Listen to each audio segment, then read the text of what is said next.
Hello बच्चों, स्वागत है आप सभी का इनफाइनाइट एडुकोर पे। तो आज हम लोग देखने वाले हैं सर्कल का एक्सरसाइज 3.4। ठीक है, सर्कल का एक्सरसाइज 3.4 आज हम लोग देखने वाले हैं। ठीक है, आई होप आपने एक्सरसाइज 3.1, 3.2 और 3.3 अब तक वीडियो डल चुका है, तो आपने वो देख लिया होगा। ठीक है, तो हम लोग 3.4 करेंगे और 3.4 के साथ साथ प्लस में मैं लिख देता हूं थ्योरम। ठीक है, इंपॉर्टेंट थ्योरम इस वीडियो में, या अब तक जितने भी वीडियो डले ना, टोटल हमने आई गेस 4 से 5 थ्योरम कवर कर लिया होगा ये वीडियो मिला के। ठीक है, तो आपको उतने थ्योरम बहुत अच्छे से सॉल्व करके जाना है। ठीक है, चलिए शुरू करते हैं। तो सबसे पहले आता है अपना inscribed angle theorem. Inscribed angle theorem क्या बोलता है ना, जरा वो अपन देखते हैं। तो सपोज करिए एक सर्कल है, ठीक है, और वो सर्कल में एज पे दो एंगल ऐसे बने हुए है ना, एज पे दो एंगल बने हुए। लेट से मैं इसका नाम दे देता हूं ए बी सी और इसका नाम देता हूं डी। तो अभी हमने पिछले वीडियो में देखा था, इसे हम लोग क्या कहते हैं बच्चों, ये पोर्शन को हम लोग बोलते हैं आर्क। क्लियर हो गया?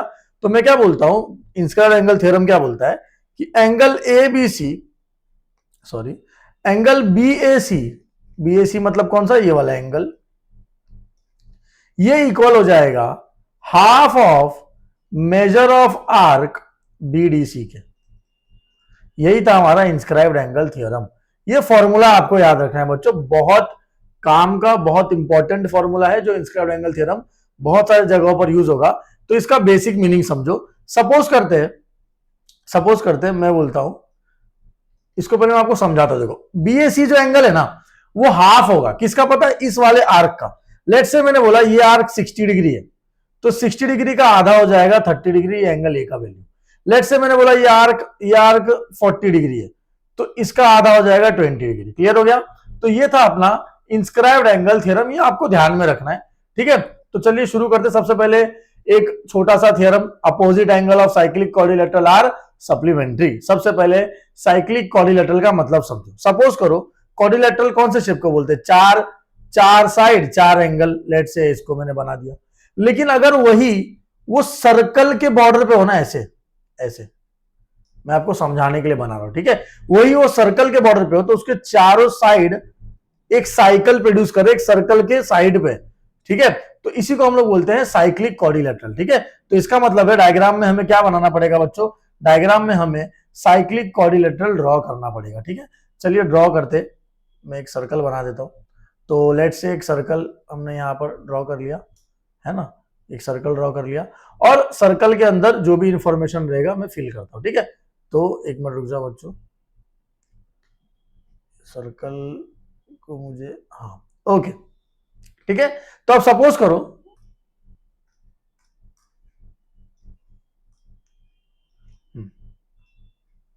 ओके, तो अब सपोज करो मैंने अंदर ना एक साइक्लिक क्वाड्रिलेटरल बनाया। कैसे भी बना सकते हो, चलेगा, इस तरीके से।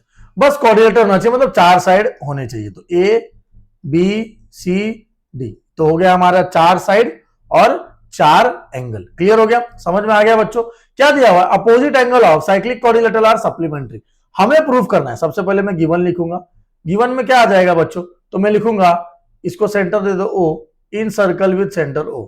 ऐसे सेंटर का कोई जरूरत है नहीं, बट फिर भी in circle with centre O. मैं क्या बोल दूंगा, quadrilateral A B C D is a cyclic quadrilateral. यही गिवन है ना अपने को, तो मैंने लिख दिया। ओके, हमें प्रूफ क्या करना है, तो हमें प्रूफ करना है कि जो अपोजिट एंगल होता है ना क्वाड्रिलेटरल का, वो होता है सप्लीमेंट्री। मतलब क्या, एंगल ए और एंगल सी 180 डिग्री होना चाहिए। सप्लीमेंट्री का मतलब होता है 180 डिग्री, और एंगल डी और एंगल बी होना चाहिए 180 डिग्री। दोनों को जब ऐड करोगे तो क्लियर हुआ। क्या क्या क्या बोला आपने को कि अपोजिट एंगल, मतलब एंगल ए और एंगल सी को जब आप ऐड करोगे तो 180 डिग्री आना चाहिए, और एंगल डी और एंगल बी को जब आप ऐड करोगे तो भी हमारा आंसर क्या आना चाहिए बच्चों, 180 डिग्री आना चाहिए। क्लियर हो गया? तो इसका मतलब मैं लिखता हूं एंगल डी ए सी, नहीं, D A B is equal to angle DCB. कोई भी एक अपोजिट एंगल ले लेना और उसको प्रूव कर देना, क्योंकि अगर ये दोनों इक्वल हो गए ना, ये दोनों इक्वल हो गए, एक मिनट ना बच्चों, सॉरी, मैं ये क्या कर रहा हूं, ठीक है, प्लस एंगल डीसीबी, मैं समझाता हूं। देखो वो क्या बोल रहा है, दोनों एंगल मिलके सप्लीमेंट्री होना चाहिए, मतलब दोनों एंगल मिलके 180, तो ऐड करना पड़ेगा ना अपोजिट एंगल को। मतलब अपोजिट एंगल कौन कौन हो गए यहाँ पर, तो अपोजिट एंगल हो गया एक ये ए और एक ये सी, इन दोनों को मुझे ऐड करके 180 लाना है। क्लियर हो गया? तो शुरू करते हैं। सबसे पहले प्रूफ। अभी मुझे एक बात बताओ बच्चों, ये जो एंगल डीएसी है, वी नो दैट ये जो एंगल डीएसी है, डीएसी नहीं डीएबी है, ओके, ये वाला एंगल डीएबी, क्या मैं बोल सकता हूं ये हाफ है मेजर ऑफ आर्क डीसीबी के, मेजर ऑफ आर्क डीसीबी के। सर ये क्या किए, नहीं समझा, देखो मैं आपको बताता हूं। सबसे पहले तो ना मैं ये पोर्शन को ना अलग से ना ड्रॉ कर लेता हूं, ठीक है बच्चों, अलग से ड्रॉ कर लेता। सपोज करो ये सर्कल है जो यहां पर बना हुआ है, ओके, यहां पर एक है, यहां पर एक है, ये ए है, ये वाला कोना बी है और ये वाला कोना डी है। तो मुझे एक बात बताओ बच्चों, ये जो डी ए बी है, ये वाला जो एंगल है, क्या ये आधा होगा? किसका आधा होगा बच्चों? इस वाले आर्क का, इस वाले आर्क का, है ना, बाय इंस्क्राइब्ड एंगल थ्योरम। तो मैं क्या कारण दूंगा, क्या रीजन दूंगा, देयरफॉर बाय इंस्क्राइब्ड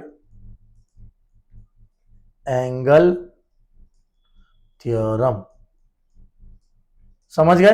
क्लियर हो गया? ओके। उसके बाद सर आपको कैसे पता चला, इसका अप्रोच आपको कैसे समझा? देखो बहुत सिंपल है। सबसे पहले तो डीएबी ढूंढना है, तो डीएबी को लिख दिया। अभी किसको ढूंढना है जरा देखो, डीसीबी का, तो मैं लिख सकता हूं एंगल डीसीबी सिमिलरली, या फिर ऑल्सो लिखो, सिमिलरली यहां नहीं आएगा, ऑल्सो, ऑल्सो एंगल डीसीबी जो है ना बच्चों, ये हाफ है। किसका हाफ है? मेजर ऑफ आर्क ये वाले का। देखो वापस आपको डायग्राम बना के सिखाता हूं। सपोज करो एक सर्कल है, ठीक है, यहां पर अपना सी है, तो ये इस तरीके से, इधर पे अपना डी है, यहां पे हमारा बी है और यहां पर ए। तो ये जो सी होगा ना बच्चों, ये डीसीबी, ये हाफ होगा किसका? इस वाले आर्क का। क्या नाम है? D A B. Very good, समझ गए? क्लियर हो गया? तो अलग से डायग्राम बना के शायद आपको समझ में आ गया होगा कि किस तरीके से इसको सॉल्व करना है, ठीक है। देखो ज्यादा टाइम है नहीं, तो वीडियो 1.25x या 1.5x पे देखो, है ना। चलो शुरू करते हैं। तो हाफ मेजर ऑफ आर्क किसका आधा है? तो measure of arc D A B का आधा है। क्लियर हो गया? तो ये था हमारा इक्वेशन नंबर 1, ये होगा हमारा इक्वेशन नंबर 2, और यहां अगेन ब्रैकेट में लिखोगे by inscribed angle theorem. Clear हो गया? सबको समझ में आ गया? अब मैं क्या बोलता हूं, एडिंग इक्वेशन 1 एंड 2। इक्वेशन 1 और 2 को है ना बच्चों ऐड कर दो, मतलब लेफ्ट हैंड साइड से ऐड होगा, मतलब D A B, left hand side में इधर कौन है? डीसीबी, और राइट हैंड साइड से ऐड होगा, तो half into measure of arc DCB, measure of arc DCB, plus उसके बाद कौन है? Half into measure of arc, कौन आएगा बताओ? डीएबी। ये क्लियर हुआ? इतना समझ गया सबको? DAB, okay. तो मैं क्या लिख सकता हूं, therefore angle DAB plus angle DCB. क्या मैं दोनों में से हाफ कॉमन ले सकता हूं? देखो बीच में प्लस है, तो मैं दोनों में से हाफ कॉमन ले सकता हूं, बिल्कुल ले सकता हूं। तो मैंने हाफ को कॉमन ले लिया। जब मैंने हाफ को कॉमन लिया ना बच्चों, तो अंदर ब्रैकेट में कौन बच गया? मेजर ऑफ आर्क डीसीबी बचा, DCB plus major of arc DAB बचा, है ना। देखो अगर आपको ऐसा लग रहा होगा कि यहां खिचड़ी बन गया है, तो मैं आपको नेक्स्ट पेज पे समझा देता हूं हम लोग कर क्या रहे हैं, ठीक है। ओके देखो, तो सबसे पहले तो मैं इतना चीज वापस लिख देता हूं। तो क्या आएगा? Angle D A B plus angle DCB, angle DCB, मैंने हाफ कॉमन ले लिया। कॉमन लेने की वजह से अंदर कौन बचा है? देखो ये लोग बचे अंदर, ठीक है। तो क्या नाम है? Major of arc DCB, measure of arc DCB, bracket में ही प्लस लिखूंगा, major of arc DAB, major of arc DAB, अभी जरा मेरे को एक बात बताना बच्चों, क्या मैं ऐसे लिख सकता हूं? देखो D A B plus half D C B is equal to half. जरा चेक करो दोनों आर्क को जोड़ के क्या बन रहा है। डीसीबी और डीएबी को जोड़ो जरा। डीसीबी डी सी बी जोड़ा, डी ए बी जोड़ा। देखो दोनों आर्क को जोड़ के क्या पूरा एक सर्कल बन रहा है? बिल्कुल बन रहा है। और एक सर्कल का मेजरमेंट कितना होता है बच्चों? 360 डिग्री। क्या लिखोगे? सिंस एरिया ऑफ सर्कल कितना होता है? Is 360 degree. क्योंकि ये दोनों आर्क मिला के पूरा एक सर्कल बना रहे, राइट? तो पूरा अगर एक सर्कल बना रहे ना, तो इसका मतलब मेजरमेंट होगा मेरा 360। 2 1 जा 2 180 जा।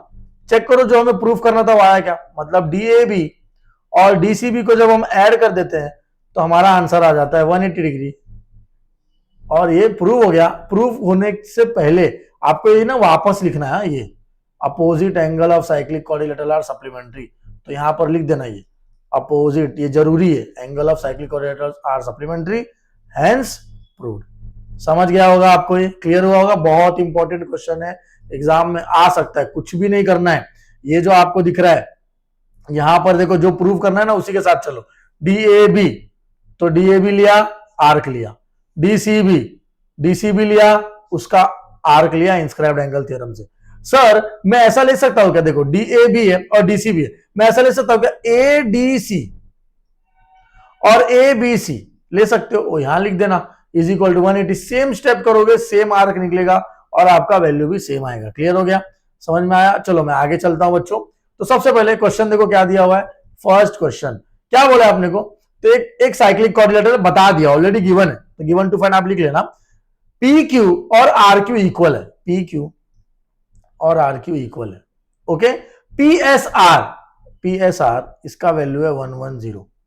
Find the measure of angle P Q R, ये कितना होगा?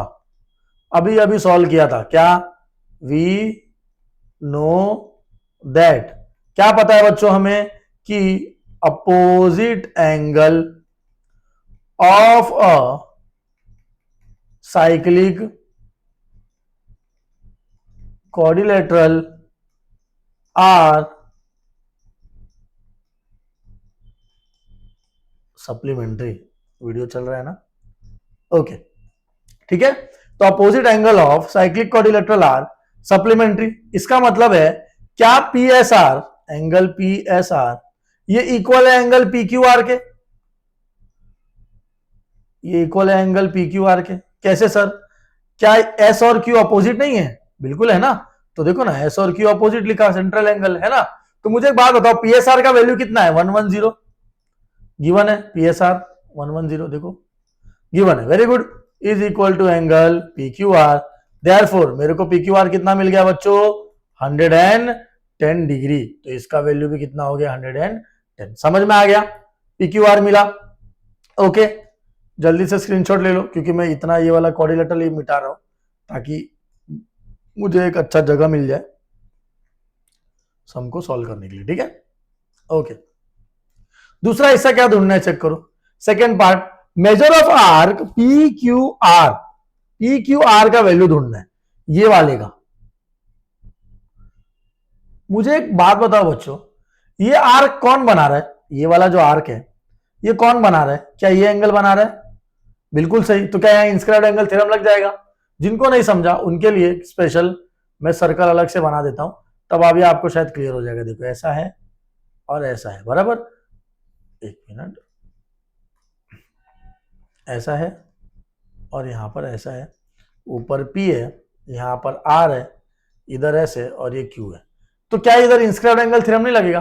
देखो ना, पी क्यू आर ढूंढना है मुझे, लगेगा ना। तो मैं क्या बोल सकता हूं बच्चों? मैं बोल सकता हूं बाय इंस्क्राइब्ड एंगल थ्योरम। क्या बोल सकता हूं मैं? By inscribed angle theorem. ठीक है, तो देखो जरा मैं करता हूं इसको सॉल्व। ओके, तो क्या आ जाएगा बताओ? Therefore measure of arc P Q R is equal to half of measure of arc, है ना। एक मिनट, क्या लिख रहा हूं मैं? एक मिनट बच्चों, सॉरी। एंगल आता है ना पहले इंस्क्राइब्ड में, है ना, एंगल आता है पहले, तो मैं क्या लिख सकता हूं, मैं लिख सकता हूं एंगल पीएसआर, पीएसआर बना रहा है ना वो जो मुझे चाहिए, पीक्यूआर कौन बना रहा है, ये पूरा पीक्यूआर कौन बना रहा है, चेक करो, ये पूरा पीक्यूआर कौन बना रहा है, ये पूरा पीक्यूआर ये बना रहा है एस, तो PSR is half of measure of arc, क्या बच्चों, PQR by inscribed angle theorem. Clear हो गया। पीएसआर का वैल्यू कितना है बच्चों, 110, तो पीएसआर के जगह मैं क्या लिख दूंगा 110, हाफ, मेरे को पीक्यूआर ढूंढना है तो इधर पीक्यूआर तो एज इट इज रहेगा, मेजर ऑफ आर्क पीक्यूआर, ये 2 इधर डिवाइड में वहां गया तो क्या हो जाएगा बच्चों, मल्टीप्लाई, वेरी गुड, तो इधर क्या बच गया, major of arc PQR, 110 into 2 220 होता है, तो देखो मेरे को मेजर ऑफ आर्क पीक्यूआर मिला, क्या लिखेंगे, therefore measure of arc P Q R is equal to 220, box बनाना मत भूलना, 220 डिग्री। दूसरा वाला पार्ट भी हमारा क्लियर हो गया। ओके, ये जो मेरा वैल्यू आया ये आया 220 डिग्री। ओके, अब मुझे ढूंढना है major of arc Q are, कौन सा वैल्यू, ये क्यू आर मुझे ढूंढना है। ठीक है, चलो ढूंढने, मैं ये मिटा देता हूं अभी, ये 2 हिस्सा हो गया होगा आपका, अगर तो मैं मिटा देता हूं, ठीक है, क्योंकि मुझे डायग्राम का बहुत जरूरत है, मतलब ये सब में मैं नेक्स्ट पेज पे नहीं जा सकता, बहुत कंफ्यूजन हो जाएगा, डायग्राम का हमें जरूरत है, राइट, है ना, तो फटाफट फटाफट इसको मिटाएंगे, साथ में आप स्क्रीनशॉट लेते चलो, या आप बुक अगर लेके रखे हो तो आप हमसे आगे सॉल्व करने की कोशिश करो, अगर आपको एक बार स्टेप समझ में आ जाता है तो आप हमसे आगे सॉल्व करने का ट्राई करो, आपको वो इजी पड़ेगा। ठीक है, ओके, चलो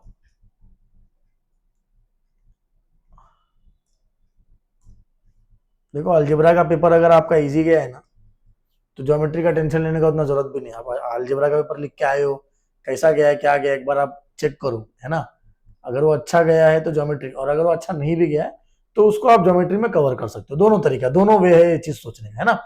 चलो मेरे को अभी ये ढूंढना है क्यू आर, ये वाला हिस्सा, मुझे बताओ ये क्यू आर कौन बना रहा है, क्या ये आर्क बना रहा है, देखो ये एंगल बना रहा है, मतलब अगर मेरे को इंस्क्राइब्ड एंगल से ये सॉल्व करना है ना, तो मुझे ये ढूंढना पड़ेगा, ये वाला हिस्सा ढूंढना पड़ेगा, कौन सा वाला, वापस बता देता हूँ, ये वाला, क्योंकि ये जो क्यू आर है ना वो यही बना रहा है ना। तो मुझे एक बात बताओ, मैं लिख सकता हूं in triangle P Q are, दिखा आप सबको पी क्यू आर, है ना, इस पी क्यू आर वाले ट्रायंगल में बच्चों, इस पी क्यू आर वाले ट्रायंगल में मैं क्या बोल सकता हूं, मैं बोल सकता हूं सेग या साइड, देखो अपने को एक चीज गिवन है, क्या, side P Q is congruent to side R Q, side P Q, हर एक चीज आपको ना बच्चों कुछ ना कुछ कहीं ना कहीं गिवन होगी, side P Q is congruent to side R Q, ये कहां से मिला मुझे, गिवन था। ठीक है, क्लियर हो गया। ओके, तो मुझे एक बात बताओ बच्चों, जब एक ट्रायंगल है, ठीक है, एक ट्रायंगल है, इतना तो आपने बेसिक पढ़ा होगा, नहीं पढ़ा होगा तो आप समझ लो, कोई दिक्कत नहीं, उसका नाम है एबीसी, सिमिलरिटी वाले चैप्टर में भी डिस्कस किया है मैंने, ठीक है, और उसके 2 साइड इक्वल है ऐसे, तो ये कौन सा ट्रायंगल हुआ, आइसोसेलेस ट्रायंगल हुआ, और आइसोसेलेस ट्रायंगल में जब जब 2 साइड इक्वल होते ना, तो उसके करस्पॉन्डिंग एंगल भी इक्वल होते, मतलब ये बी और सी भी इक्वल होते, तो सेम वे में अगर हम जाए, सेम वे में अगर हम जाए तो मुझे एक बात बताओ बच्चों, सेम वे में अगर हम जाए तो मुझे एक बात बताना जरा, क्या आपको ये आइसोसेलेस ट्रायंगल दिखा, इक्वल है ना, तो मैं क्या लिखूंगा, therefore triangle P Q R is an isosceles triangle, अगर कोई ट्रायंगल आइसोसेलेस ट्रायंगल है तो उसका करस्पॉन्डिंग एंगल इक्वल होगा, मतलब कौन से 2 एंगल इक्वल हो जाएंगे पता है, ये देखो कौन से 2 एंगल इक्वल हो जाएंगे पता है आपको, मैं बताता हूं, ये वाले, एक ये और एक ये आपके इक्वल हो जाएंगे, तो क्या लिखेंगे बच्चों अपन यहाँ पर, क्या लिख सकते हैं बताओ जरा, तो मैं लिख सकता हूं यहाँ पर एंगल, क्या नाम है, Q P R is equal to angle P R Q, sorry हाँ पी आर क्यू लिख सकते हो, या क्यू आर पी लिख दो चलेगा, बीच में आर होना चाहिए, क्यू आर पी, क्यों, क्योंकि ट्रायंगल क्या है, इक्वल, तो मैं क्या बोल सकता हूं, ये इक्वल हो गया ना, तो मैं इन दोनों को ना एक्स मान लेता हूं, और मैं लिखता हूं in triangle P Q are. बहुत जल्द समझ में आएगा, हम क्या करें, धीरज रखो।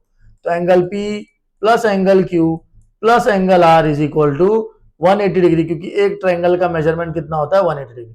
सम of the measure of all angle of triangle is 180 degree. Similarity chapter में आपने मुझसे पढ़ रखा है। तो मुझे बता एंगल पी का वैल्यू क्या लिया है, एक्स लिया है, देखो क्वेश्चन में पी।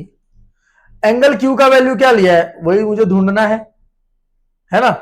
प्लस एंगल आर क्या लिया है, एंगल आर क्या लिया है, एंगल आर लिया X is equal to 180 degree. Therefore X plus X होगा 2x प्लस एंगल क्यू, ये हो जाएगा 180 डिग्री। एंगल क्यू होगा 180 अपॉन 2, है ना, प्लस एक्स, है ना। एक मिनट रुको बच्चों, एक मिनट हाँ। तो हमने इन दोनों को x लिया, इसको और इसको x लिया, राइट। तो यहाँ पर पुट किया, यहाँ पर पुट किया। ये q है ना बच्चों हमारे पास, ये देखो ना, अभी अभी तो ढूंढे थे, देखो q, ये देखो पी क्यू आर है ना हमारे पास, ये q का वैल्यू है ना हमारे पास। तो इसके जगह ये q के जगह मैं लिख सकता हूँ 1110। देखो फर्स्ट इक्वेशन का सहारा ले सकते हो आप, मैंने वो रब कर दिया था ना, इसलिए मुझे ध्यान में नहीं रहा, लेकिन इसलिए मैंने देखो यहाँ पर लिख दिया था वो। तो यहाँ पर ना 1110 लिखो, लिखे तो 2x is equal to 180 minus 1110 हो जाएगा, क्योंकि इधर प्लस था उस तरफ गया तो माइनस हो गया, देखो ये है ना। तो 2x इज इक्वल टू 1110, तो ये हो जाएगा आपका 70, x is equal to 70 upon 2, तो x हो जाएगा आपका 35 डिग्री। क्लियर हो गया। तो अगर x का वैल्यू 35 डिग्री आ रहा है, ठीक है, तो x का वैल्यू अगर 35 डिग्री आ रहा है, तो आपको क्या लगता है बच्चों, ये जो एंगल है ये यही तो x था ना। तो since angle Q P R is equal to angle Q R P is equal to 35 degree. मिला मेरे को ये 35 डिग्री। क्या मेरे को एंगल ढूंढना था, नहीं, पर मेरे को आर्क ढूंढना था। और ये वाला जो आर्क है, ये वाला जो आर्क है वो यही एंगल बना रहे हैं। कौन सा वाला आर्क, जो मैंने अभी आप मिटा के आपको दिखाया, ठीक है, ये वाला जो आर्क है, ठीक है, ये वाला आर्क कौन बना रहा है, पी। तो मैं क्या लिख सकता हूँ, इतना लिख लिया आप लोग, मैं एक तरफ रब कर दूं, ओके।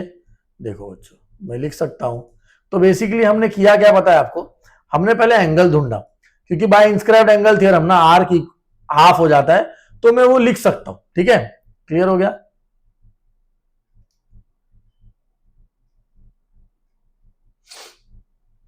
ओके चलो, हाँ, तो क्या आ जाएगा, x आ गया 35 डिग्री बराबर। तो मैं क्या लिख सकता हूं, therefore angle R P Q, क्योंकि ये आर पी क्यू वाला ही एंगल इंस्क्राइब बना रहा है, इज हाफ ऑफ एंगल या measure of arc Q R. देखो मुझे यही क्यू आर ढूंढना है ना। तो therefore angle R P Q is equal to, RP का तो वैल्यू है ना, तो आरपी क्यू का वैल्यू कितना है, 35 degree, 35 degree is equal to half of measure of arc Q R. ये 2 इधर डिवाइड में था, उधर गया तो multiply, 35 into 2 is equal to measure of arc Q R. Therefore measure of arc Q R ये हो जाएगा हमारा 70 डिग्री, 35 टू जा 70। मिल गया। आई होप आपको क्लियर हुआ होगा। ओके, जो लोग पिछला वीडियो देखे है ना वो ही प्लीज ये वीडियो देखे, क्योंकि सर्कल में पहले दो अगर आपने नहीं किया होगा ना तो आपको ऐसा नहीं है समझ में नहीं आ रहा है, बट थोड़ा बहुत समझ रहा होगा, ठीक है। क्लियर हो गया, जल्दी जल्दी बता दो, मैं ये सब रब करता हूं, फिर अपन पूरा क्लीन करते हैं और लास्ट वाला हिस्सा जो पी क्यू आर है ना वो ढूंढते हैं, ठीक है। लास्ट वाले हिस्से को ढूंढते हैं, क्लीन कर देता हूं मैं, ठीक है।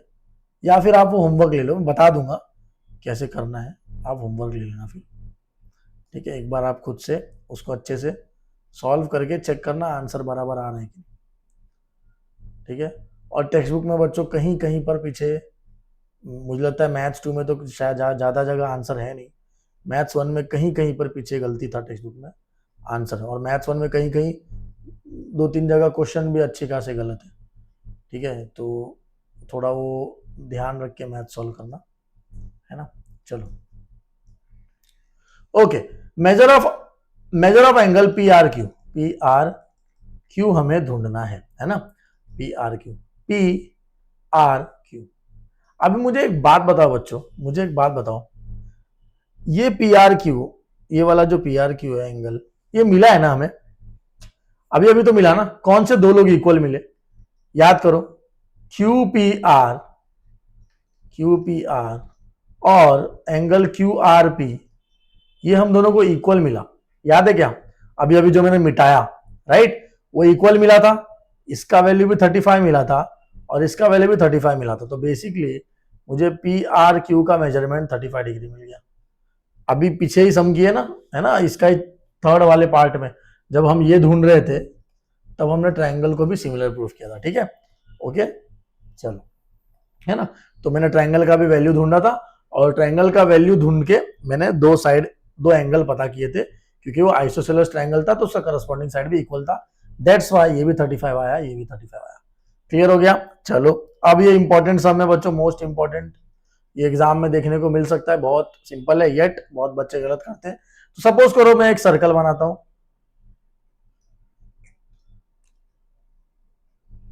बना दो कैसे भी, ठीक है, क्योंकि ये सम का रिक्वायरमेंट सर्कल नहीं है, ठीक है, ओके, बना दिया, एम आर पी एन ये आपको दिया हुआ है, समझा, ओके, एंगल आर का वैल्यू आपको दिया हुआ है, कितना दिया हुआ है, 5x minus 13 degree, angle N का वैल्यू आपको दिया हुआ है, कितना दिया हुआ है, 4x plus 4 degree, find the measure of angle R, find the measure of angle R और एंगल एन। अब आधे बच्चे पता है क्या बोलेंगे कि सर क्वेश्चन गलत है, क्योंकि देखो ना आर का वैल्यू तो दिया हुआ है और एन का भी वैल्यू दिया हुआ है, पर मुझे एक बात बताओ बच्चों, हमें क्या ढूंढने बोला है, एंगल ढूंढने बोला है ना, कभी एंगल में आपने एक्स देखा है क्या, देखो यहां पर एक्स है, बराबर ना, तो मेरे को ये सब ढूंढने से पहले ये एक्स का वैल्यू ढूंढना पड़ेगा, तब जाके मेरे को नंबर में, डिग्री में मेरा वैल्यू आएगा।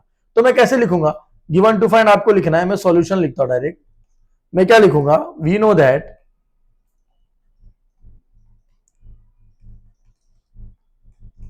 अपोजिट एंगल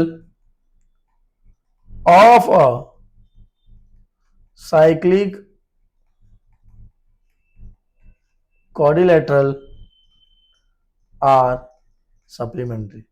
अब आप बोलोगे सर पर क्वेश्चन में कहा दिया है कि साइक्लिक है, देखो दिया है ना, दिया है, ओके, तो मैं क्या लिख सकता हूं, angle R plus angle N is equal to, अब प्लस है तो ब्रैकेट ओपन करने का झंझट खत्म हो गया, आप डायरेक्ट बिंदास लिख सकते हो, ठीक है, एक्स को एक्स के तरफ से प्लस करो और नंबर को नंबर की तरफ से, तो 5x और 4x कितना होगा बच्चों, 5x प्लस 4x, अच्छा एक मिनट, हाँ सप्लीमेंट्री है ना, तो सप्लीमेंट्री है तो यहाँ 180 लिखना पड़ेगा ना, ठीक है, चलो वापस बताता हूं, तो angle R plus angle N ये सप्लीमेंट्री है तो 180 आ जाएगा, आर के जगह आर का वैल्यू लिखो, that is 5x minus 13 degree, अब क्योंकि प्लस है तो ब्रैकेट वगैरह डालो मत, ओपन करोगे तो भी आपके वैल्यू में कुछ अंतर नहीं आने वाला, ठीक है, 180, x को x के साथ ऐड करो, 5x 4x 9x, ठीक है, minus 13 plus 4 is minus 9 is equal to 180, दोनों में क्या कॉमन जाएगा, 9 कॉमन जाएगा, 9 बाहर है तो अंदर कौन बचा, x माइनस, इधर तो कोई नहीं बचा क्योंकि 9 बाहर है तो 1 बचा, इज इक्वल टू 180, तो दोनों मल्टीप्लाई में, इधर 9 आएगा तो क्या हो जाएगा बच्चों, 180 के साथ डिवाइड में, तो डिवाइड बाय 9, तो x minus 1 is equal to 9 1 जा 9 20 जा, तो इधर आ गया 20, x is equal to 20 minus 1, minus 1 उधर गया तो प्लस 1, तो ये क्या हो जाएगा, x इज इक्वल टू 21। अब इसके आगे आपका होमवर्क रहेगा, क्या करोगे पता है आप, अपना एंगल आर देखो मैं बता ही देता हूं, चलो एंगल आर का वैल्यू, एंगल आर का वैल्यू आपको दिया हुआ है 5x माइनस 13, 5x माइनस 13, ठीक है, तो 5 इंटू एक्स क्या आएगा बच्चों, x क्या आएगा, 21 दिया हुआ है तो 5 इंटू 21 माइनस 13, ठीक है, मल्टीप्लाई करो, 5 1 जा 5, 5 2 जा 10, ठीक है, जो भी आपका आंसर आएगा वो एंगल आर रहेगा, same goes for angle N, angle N के केस में क्या करोगे, तो एंगल एन के केस में 4x प्लस 4 है तो 4x प्लस 4 एंड x के जगह आएगा आपका 21 प्लस 4 मल्टीप्लाई करो, आपको एंगल एन का वैल्यू मिल जाएगा। बहुत ही ज्यादा इंपॉर्टेंट सम है बच्चों, बहुत अच्छे से समझो, ठीक है। और एक बात, सम सॉल्व करते वक्त हो सकता है मुझसे कहीं कहीं कैलकुलेशन में गलती हो गई हो, होता है क्योंकि हम लोग कंटिन्यूअसली वीडियोस बना रहे, राइट।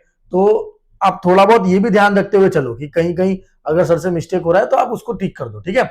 चलो आगे चलते हैं, आगे चलते हैं, ठीक है। Prove that any rectangle is a cyclic quadrilateral. अब ये कभी आया नहीं है, छोटा सा सम है, एक्सरसाइज के अंदर का ही सम है, 3.4 के अंदर का ये सम है, बट बहुत सिंपल है। मतलब क्या, वो बोल रहा है प्रूव करो कि एक सर्कल है, उसके अंदर ना रेक्टेंगल है, एनी रेक्टेंगल, ऐसे रेक्टेंगल है, ठीक है, इज अ साइक्लिक क्वाड्रिलेटरल। बताओ कि वो साइक्लिक क्वाड्रिलेटरल, साइक्लिक क्वाड्रिलेटरल का क्या प्रॉपर्टी होता है, तो मैं आपको पहले स्लाइड पे लेके जाना चाहता हूं। साइक्लिक क्वाड्रिलेटरल का प्रॉपर्टी होता है कि उसके अपोजिट एंगल ऐड करके 180 डिग्री आते हैं, ठीक है। तो मुझे एक बात बताओ बच्चों, मुझे एक बात बताओ, इसका साइक्लिक क्वाड्रिलेटरल का अपोजिट वैल्यू क्या आएगा, बताओ जरा। तो पहले नाम दे दू, ए बी सी डी।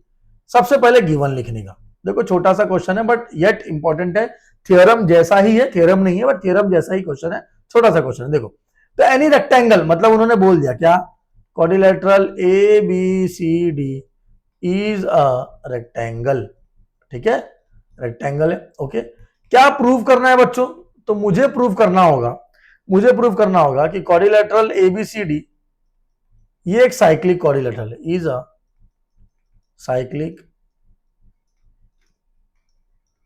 क्वाड्रिलेटरल, ठीक है। तो अब इसका आएगा प्रूफ। कैसे प्रूफ करूंगा बच्चों, बताओ मुझे जरा, कैसे प्रूफ करूंगा। तो क्या मैं लिख सकता हूं यहां पे, we know that angle A equal to angle B equal to angle C equal to angle D equal to 90 degree. ये क्या किए सर, देखो कोई भी रेक्टेंगल होता है ना बच्चों, कोई भी रेक्टेंगल होता है या स्क्वायर होता है ना, उसका हर एक एंगल 90 डिग्री होता है, ऐसे। तो अगर आप यहां देखो, अगर आप यहां पर देखो, तो मुझे एक बात बताओ, ये एंगल ए है, ये भी 90 होगा, ये भी 90 होगा, ये भी 90 होगा और ये भी 90 होगा, है ना। क्या लिखोगे, since quadrilateral A B C D is a rectangle.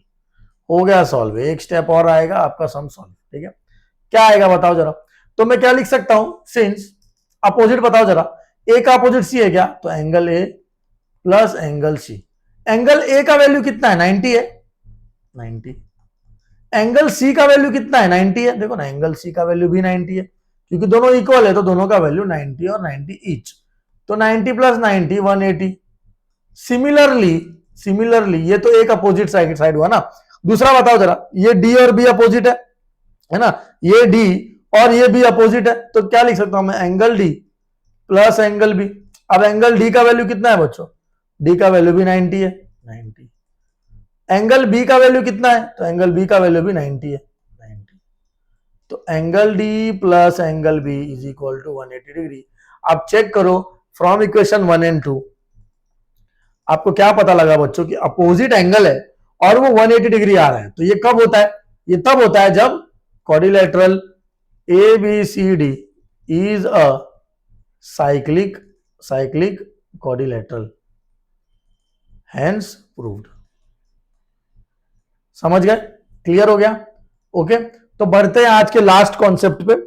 The concept is देखो, अब तक है ना बच्चों, आपने ना, मैं आपको लास्ट पेज पे लेके जाता हूं और थोड़ा सा है ना, मैं टाइम लूंगा, 5 मिनट लूंगा, मेरे को 5 मिनट देना आप, ठीक है, क्योंकि ना ये बहुत इंपॉर्टेंट है, it is very important to distinguish between all the shapes, ठीक है।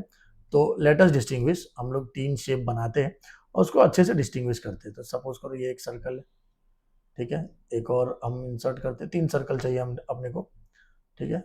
1 मिनट है बच्चों, क्योंकि इधर से बहुत इंपॉर्टेंट पॉइंट निकलेगा। क्यों निकलेगा पता है, सर्कल आधे लोग को कंफ्यूजिंग क्यों लगता है ना, वो ये 3 शेप की वजह से, 3 कॉन्सेप्ट की वजह से लगता है। बहुत इंपॉर्टेंट कॉन्सेप्ट है और आपने पढ़ रखा है, बट अभी भी जब मैं अभी सिखाऊंगा ना, तो आप देखना आप भी कंफ्यूज होगा, सोचोगे हाँ यार मैं एग्जाम में ऐसा लिख सकता था, मतलब मैं एग्जाम में ये गलती मेरे से हो सकती है, राइट। तो वो गलती ना हो, इसीलिए इसीलिए हम लोग पहले तो कॉन्सेप्ट को समझेंगे क्या दिया हुआ है, ओके। धीरे धीरे करके मेरे को तीनों शेप को ढंग से बनाने दो, है ना। कॉन्सेप्ट ढंग का है तो शेप भी ढंग का होना चाहिए, राइट। एक मिनट है बच्चों।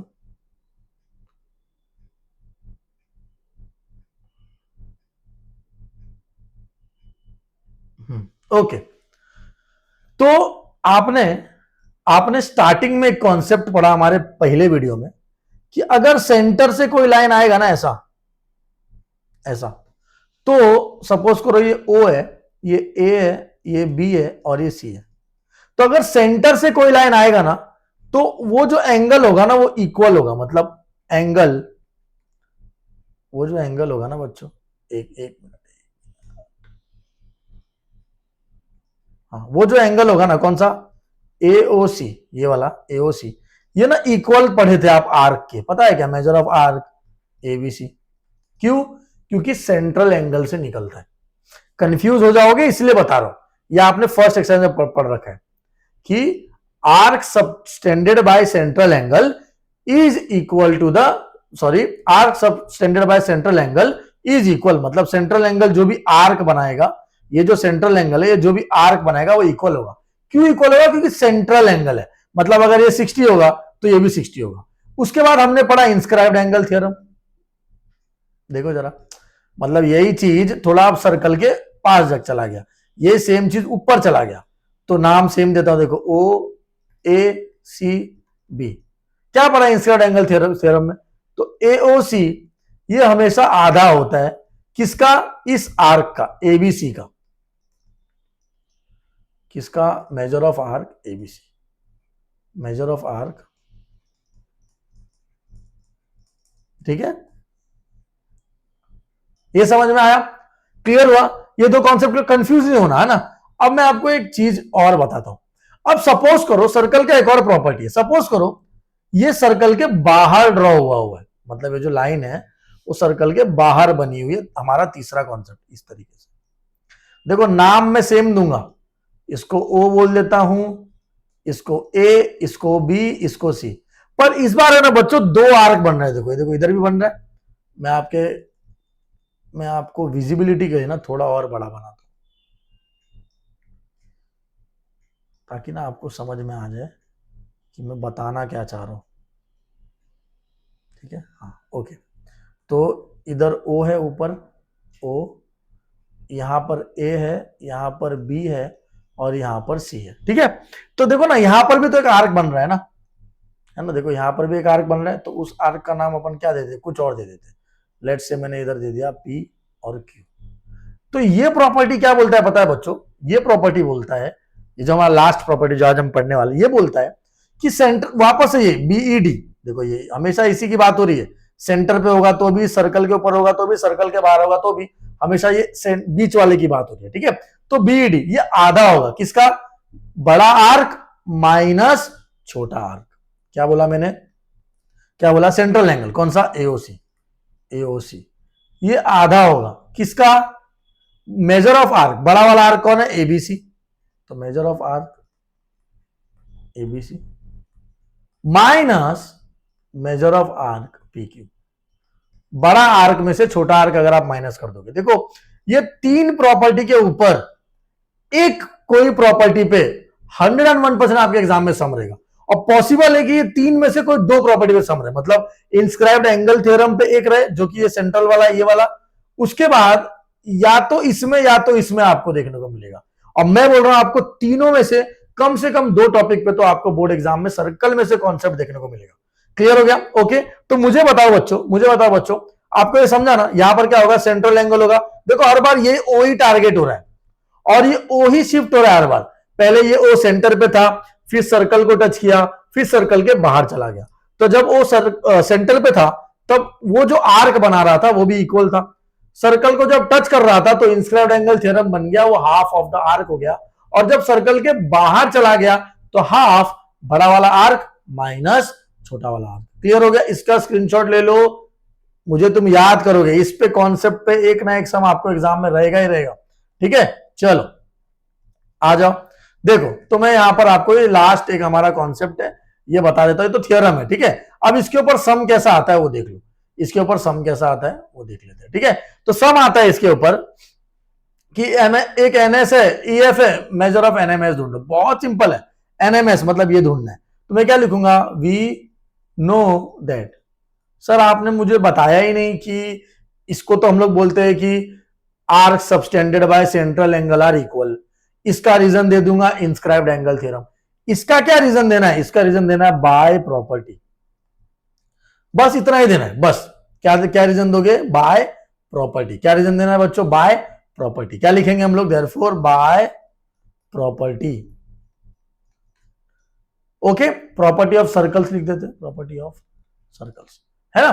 क्या आएगा बताओ जरा। तो एंगल एनएमएस सेंट्रल एंगल मतलब जो ऊपर की तरफ बाहर में है वो आधा होता है। किसका आधा होता है बच्चों, दोनों आर्क को माइनस करो। बड़ा वाला आर्क मतलब मेजर ऑफ आर्क, मतलब major of arc NS, NS NS minus major of arc EF.